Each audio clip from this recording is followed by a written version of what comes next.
So the big picture framing, I would say, is that we're in this kind of interregnum period between two worlds.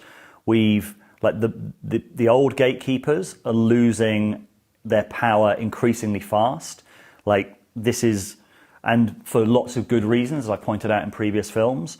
Lots of journalism became self-satisfied, it became arrogant, it became corrupt, it became unaccountable, and those gatekeepers are losing their power at an ever-increasing rate.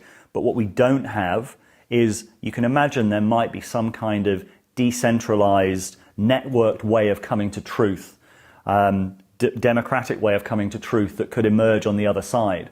We're not there yet. So what we have is this ecosystem of misinformation, of bad actors, of no accountability, and all of these things are getting worse and worse and worse. And the actions of the tech companies, like really heavy-handed censorship and just saying, oh no, we need to follow the official narratives, is making a bad situation infinitely worse. I think it's really important that we use our free speech to call out people who we think are being irresponsible, because right now, if we don't do this, if we don't use our free speech and somehow create some kind of accountability, then what's going to happen is that the big tech platforms are going to take those decisions for us. If we don't use free speech with responsibility, we're going to lose it.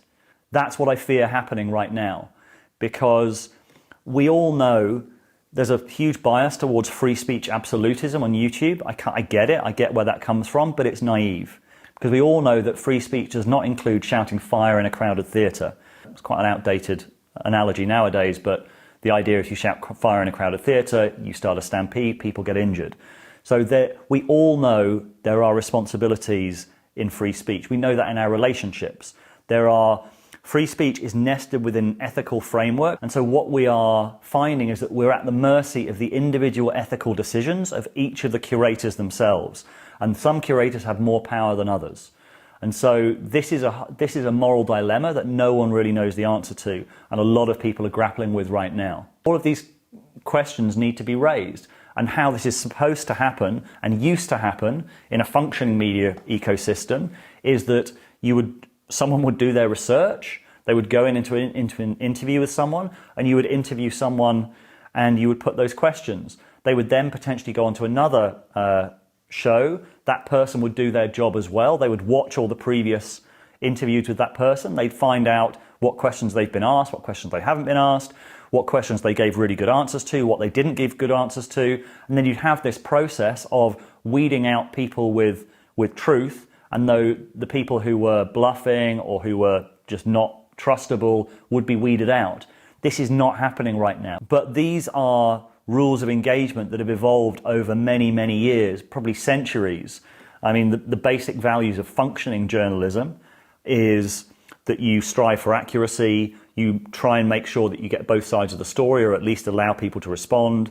These are like values that are pretty much non-existent as far as I can see in the alternative media. And then there's the issue of editorial judgment. When I was at BBC and Channel 4, we would spend, these questions are hugely nuanced. There are no absolutes, like why you interview someone, how you do it, protection of sources, who is impacted by you broadcasting a certain story. All of these ethical questions come up with every story. So we now have the tech platforms trying to ad hoc make up editorial decisions on the fly.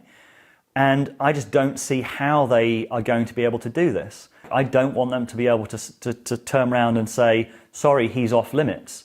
Who the fuck are you to make that decision for me? We need to be asking the right questions of some of these figures. And at the moment, we've got this weird accountability problem where anyone saying anything counter-narrative is not being held to account. And I think this is potentially a fatal flaw in our information ecosystem. We can't immediately discount these alternative voices. We need some kind of filtering system for them. We don't have it, and we don't know what one might even look like. If we don't find a solution, everyone, if we don't find a solution to this problem, the solution will be imposed by the big tech platforms, and we are not going to like it.